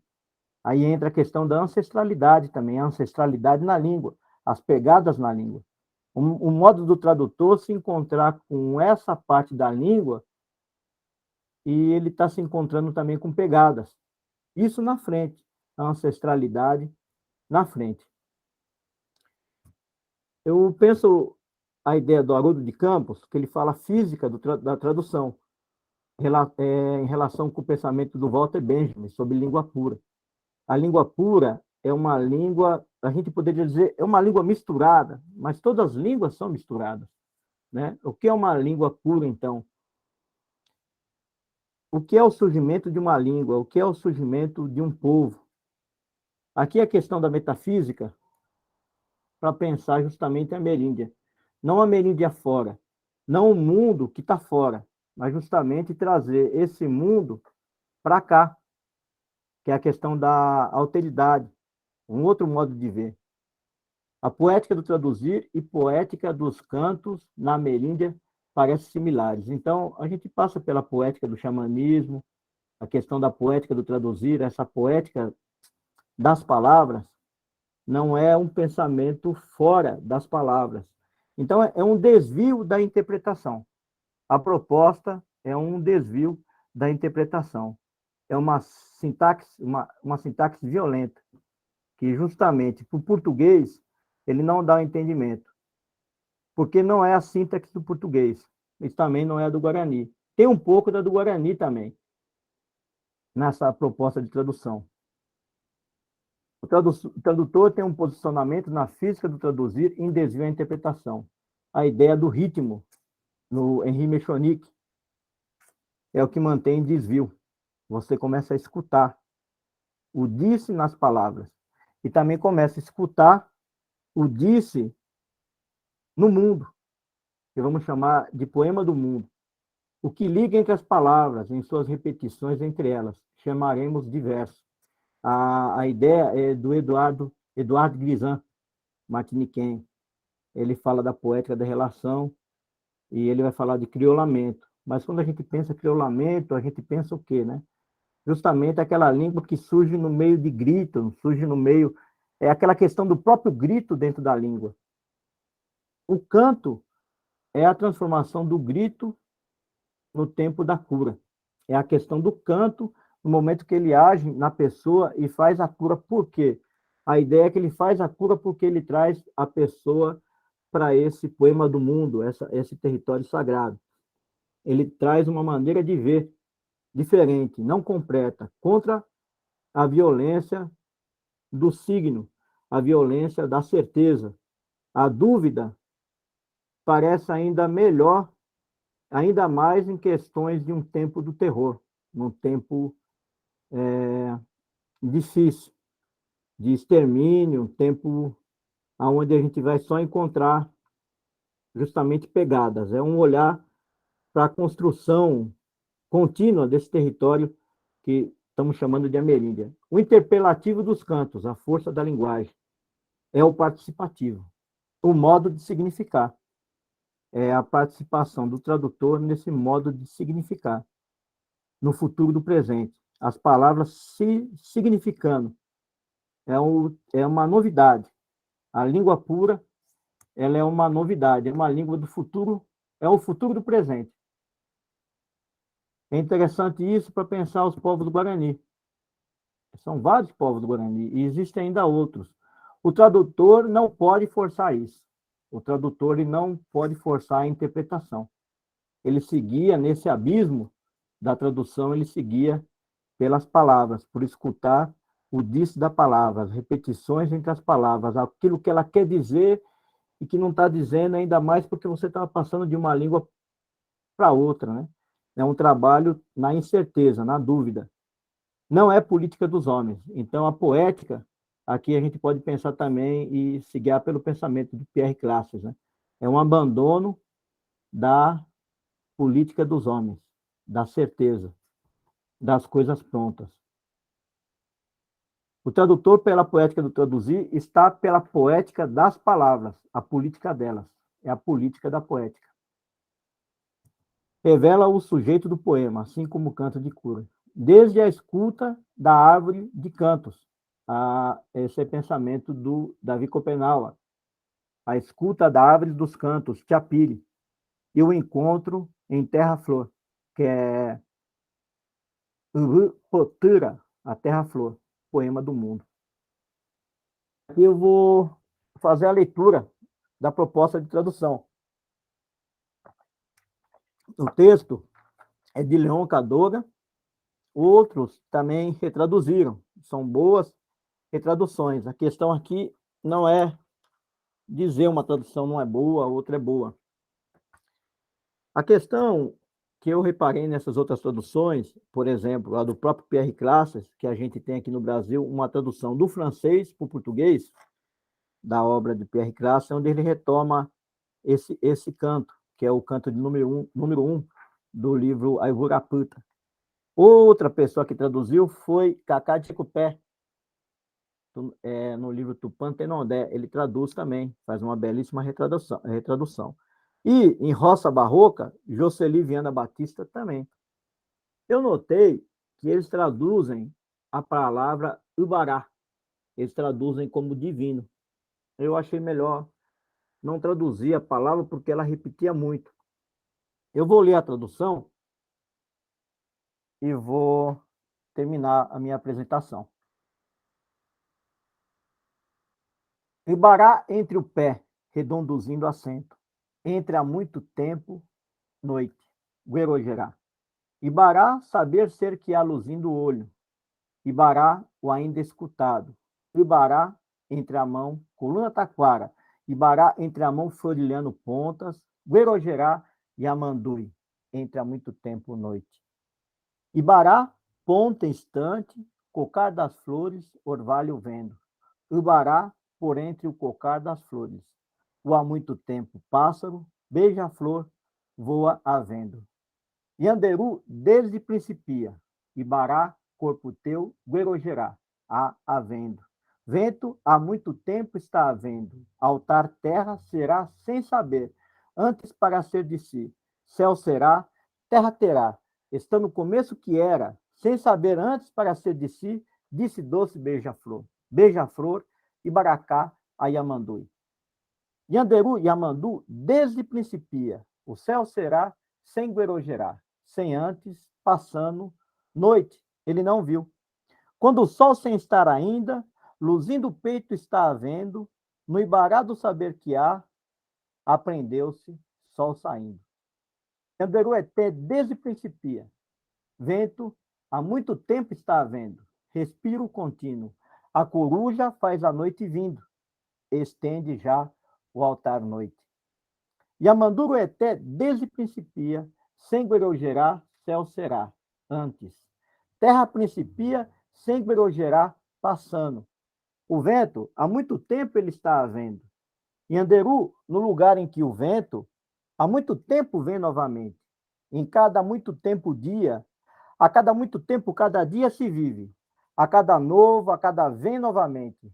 Quando há muito tempo dia acaba, na frilha fora, muda o vento no dia novo. Já vento novo, dia novo vivente.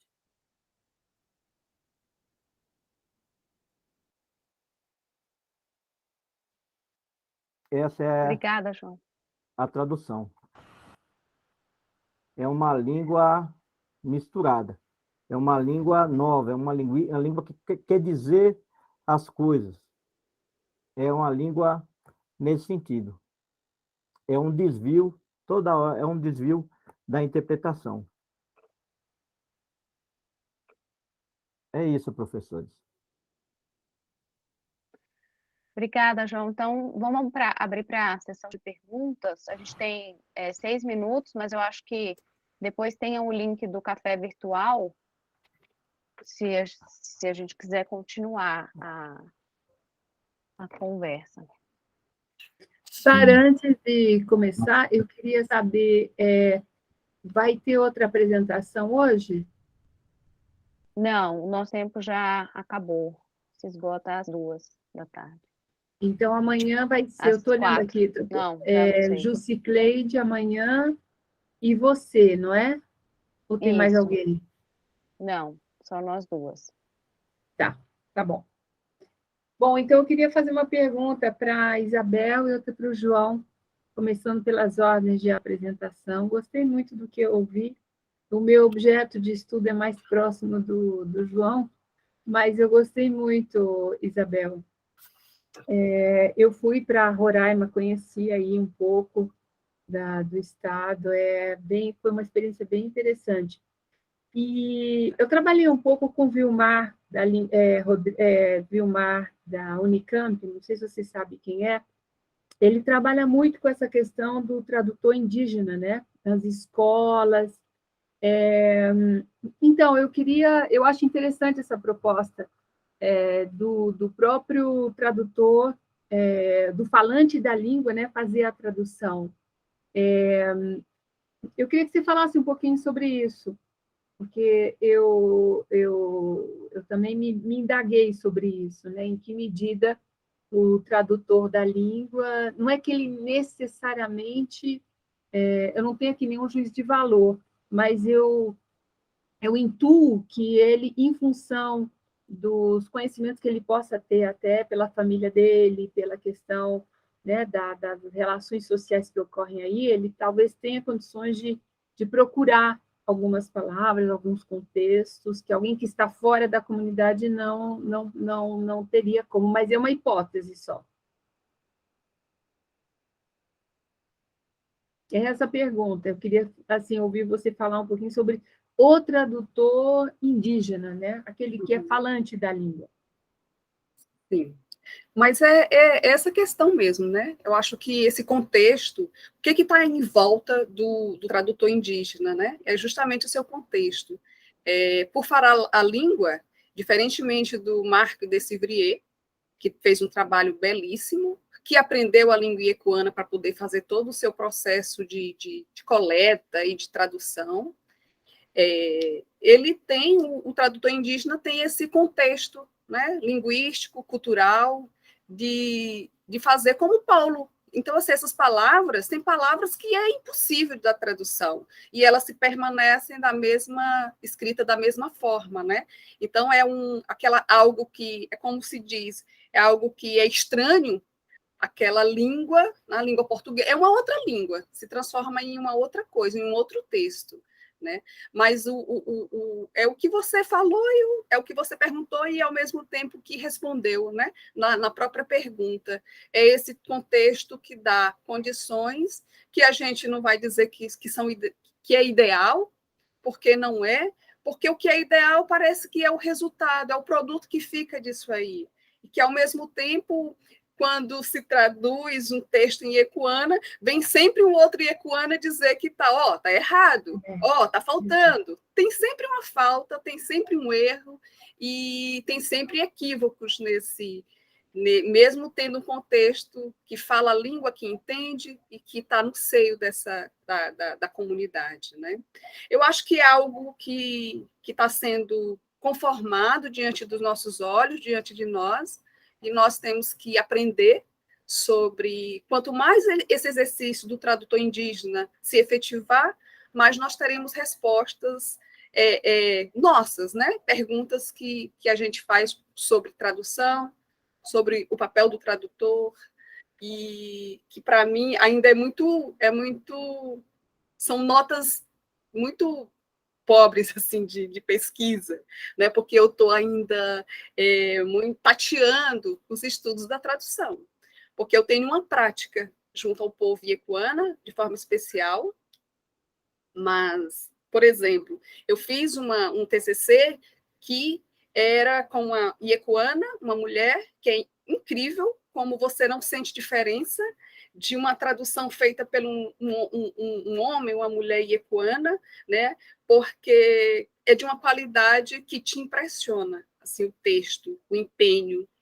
E foi uma gramática iecuana, e esse exercício era mais efetivo, assim, porque eram palavras que estavam sendo traduzidas, e não é texto. Então, assim, o texto é muito mais difícil, o texto é mais complicado, realmente, é mais complexo, mesmo ele sendo esse sujeito falante da sua própria língua. Então, tem todo um processo de equívocos, às vezes dá até um desespero, né? Tem que dar uma parada para respirar, para poder continuar o trabalho. Mas eu fico emocionada e, ao mesmo tempo, feliz por compartilhar coisas que me fazem pensar o tempo inteiro sobre esses textos traduzidos, né? Não sei se respondi, mas é mais ou menos assim. São essas questões que passam, né?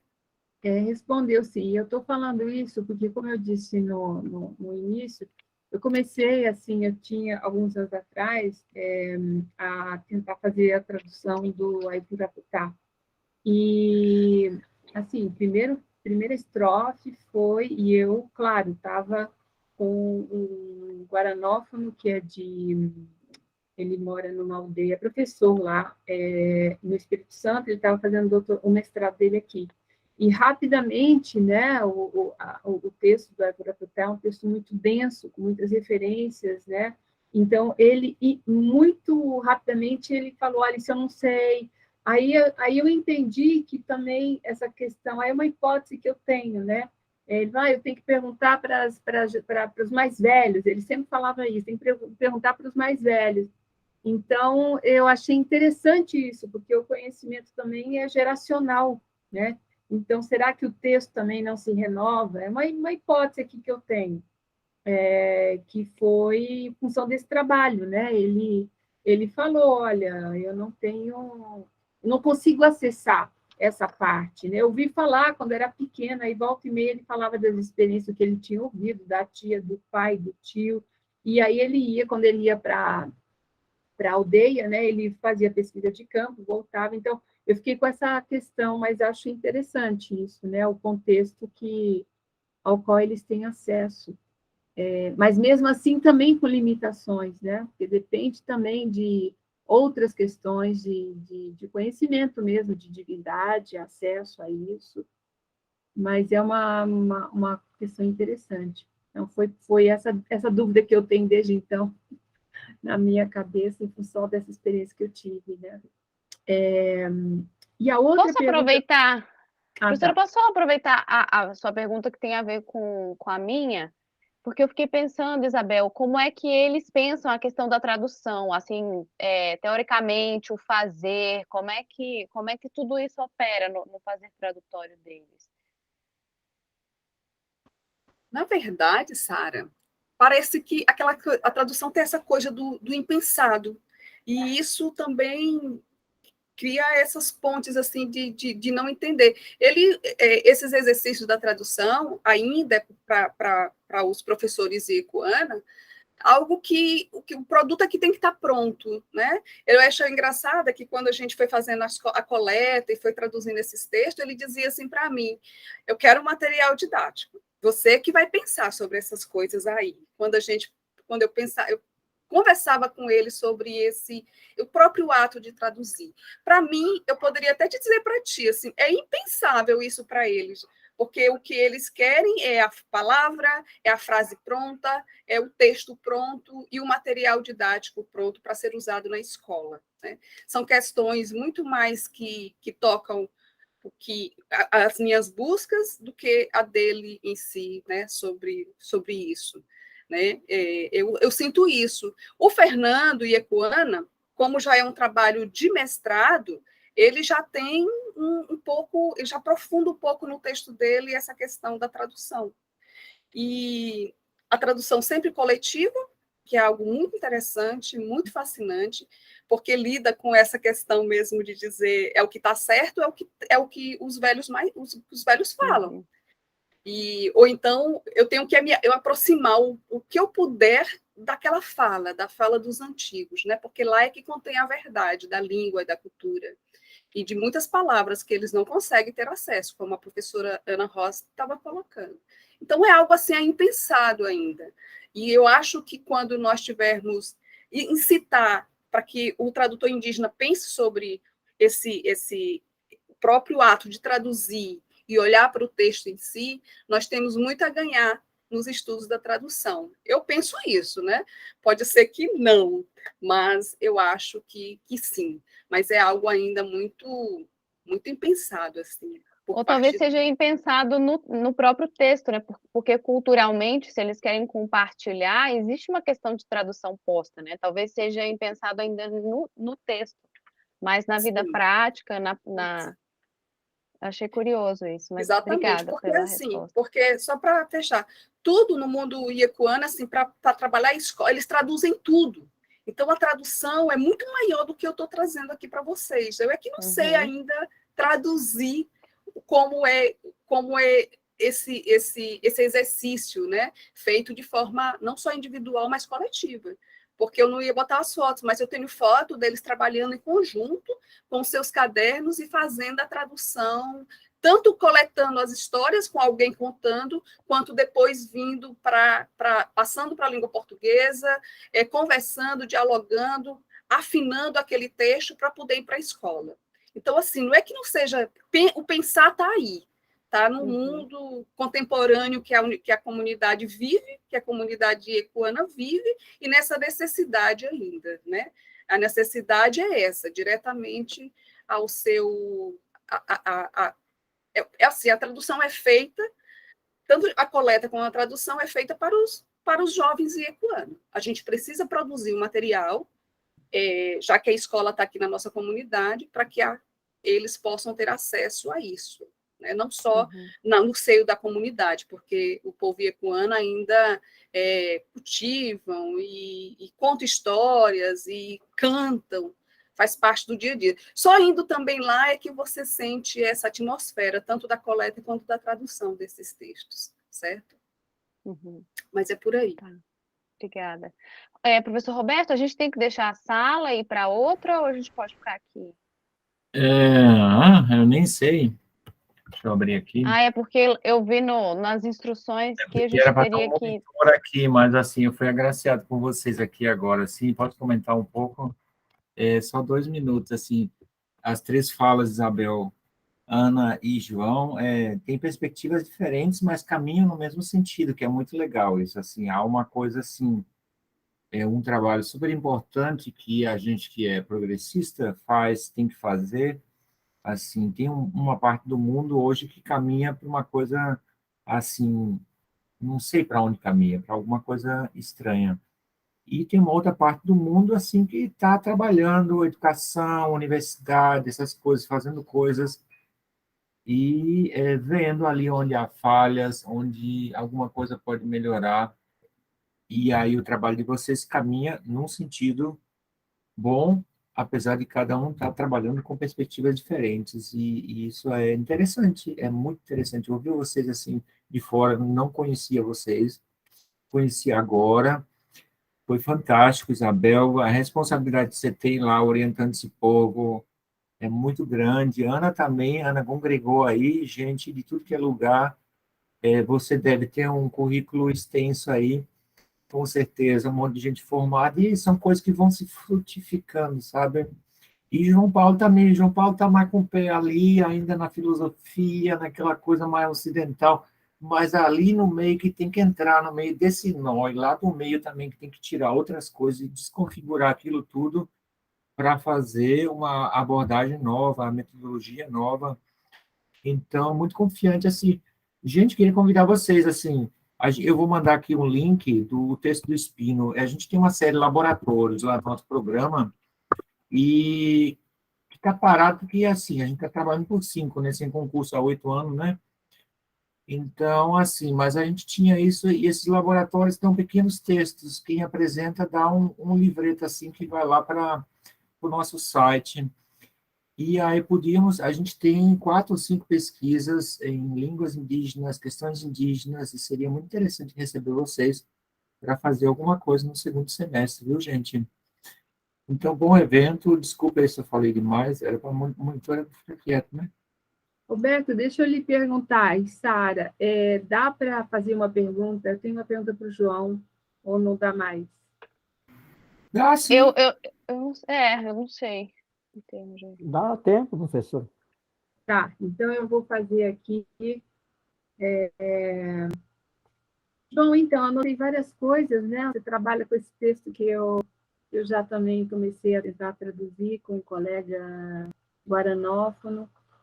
O resultado da sua tradução eu gostei muito, justamente porque você pega, na minha avaliação, você desconstrói a gramática, né? A questão da síntese, como é que é em português? Sintaxe, ai meu Deus, exercício. É isso aí. Sintaxe. Sintaxe, esqueço, não sei mais É a onde é mesma que está o coisa. X, onde é que está a tônica, enfim. Então, anotei aqui entre as palavras, né? Morfologia, fonologia, a poética da relação, que eu conheço, isso é muito Viveiro de Castro, não é? E outros Perspectivismo. também que falam. Mas eu gostei, e quando você fala da questão do território e da ancestralidade, essa convocação. Mas o que eu mais gostei foi essa ousadia sua de realmente reestruturar as palavras e quebrar essas regras gramaticais que a gente, muitas vezes, a gente precisa ou quer, ou nos dizem que a gente precisa se encaixar. Aí eu queria que você comentasse rapidamente sobre isso.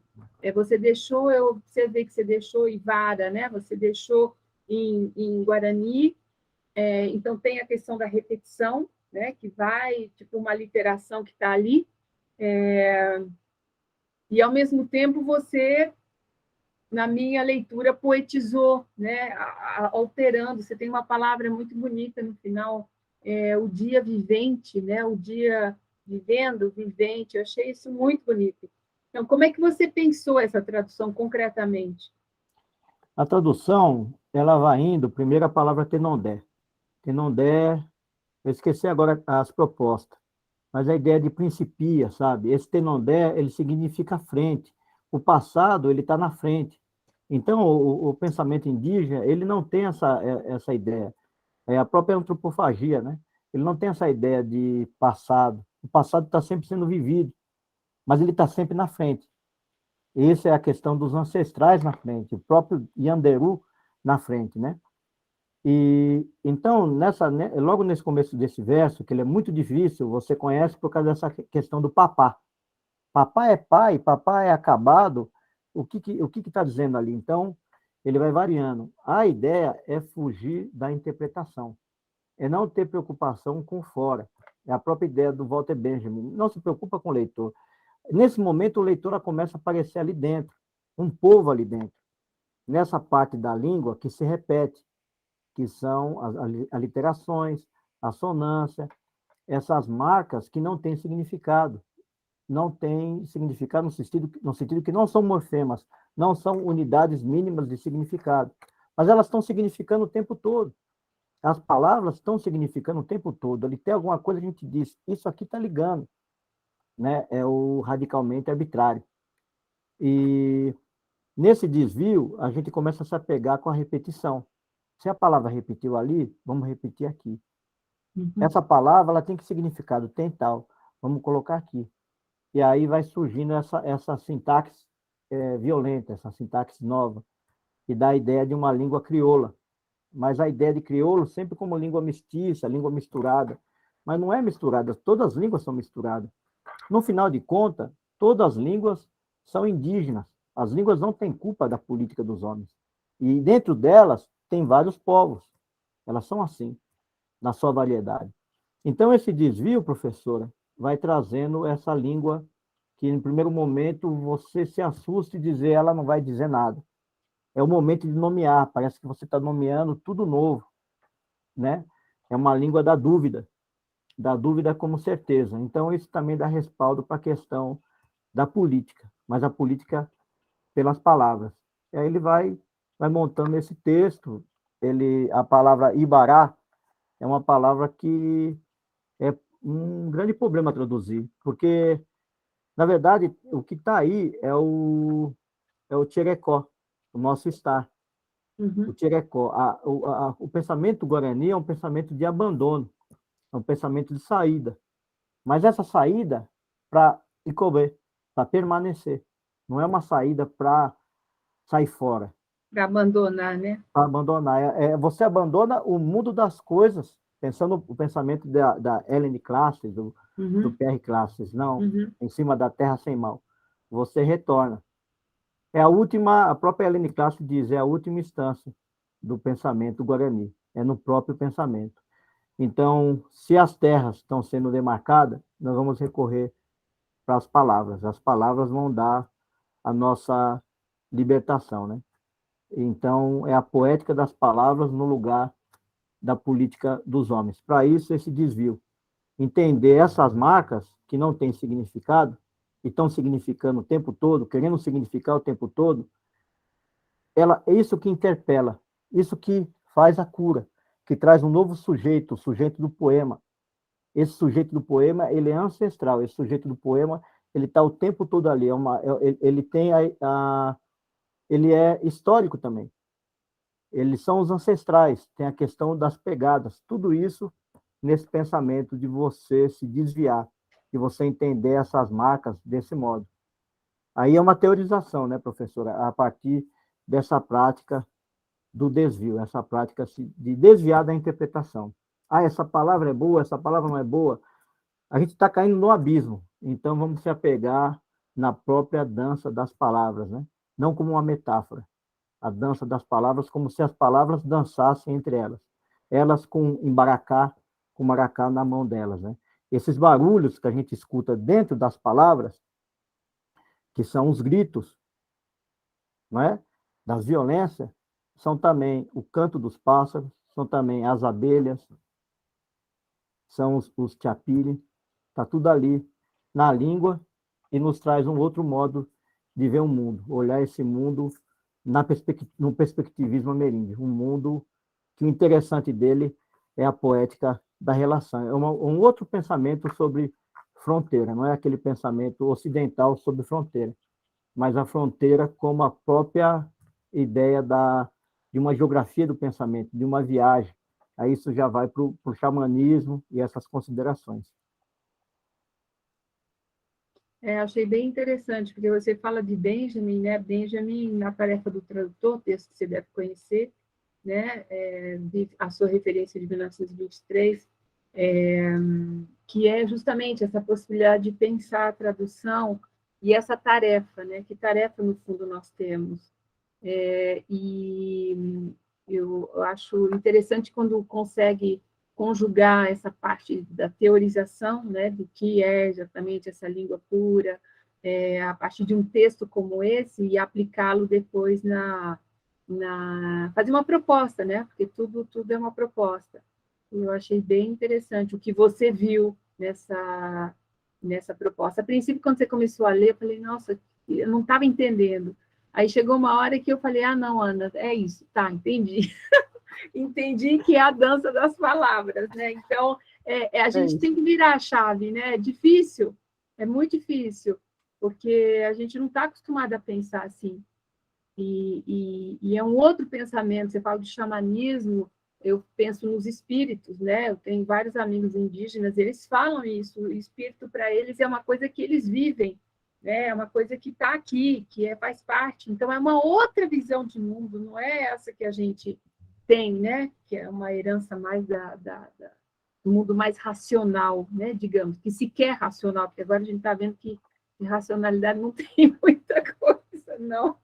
Mas, enfim, mas é isso que eu queria lhe dizer. Então, foi bem interessante essa proposta de tradução que você trouxe aqui, essa desconstrução gramatical, que eu acho fundamental nesse processo. Cara, terminei, estou sendo muito prolixa Obrigado, hoje. professora. João, quando você traduziu por ele em letra maiúscula, como é que está no texto em Guarani? Tá, ae. Significa ele, aquele, este. É o terceiro, é o pronome, é a terceira pessoa, né? É o ele. Mas se E refere ao divino? se refere, aí se refere a Yamandui, ou Yamandu, ou Yanderu, é a mesma ideia, é a transformação. Ele está no texto do Cadogan, está em letra maiúscula. O Cadogan mesmo ele colocou em letra maiúscula, fazendo referência à ideia de Deus, né? Eu acredito. Entendi. Ah, tá. Obrigada, João. Bom, então eu acho que a gente continua amanhã, né? Amanhã às 8 da manhã. 8 horas. 8 da manhã. Então, eu e a Jucicleide, acho que também dá tempo da gente continuar, né? Fazendo alguma pergunta ou discutindo, né? Alguém quer falar mais alguma coisa? Para a gravação. Acho que pode sim, né? Tem mais alguém que quer falar alguma coisa, fazer alguma pergunta? Então tá, Roberto.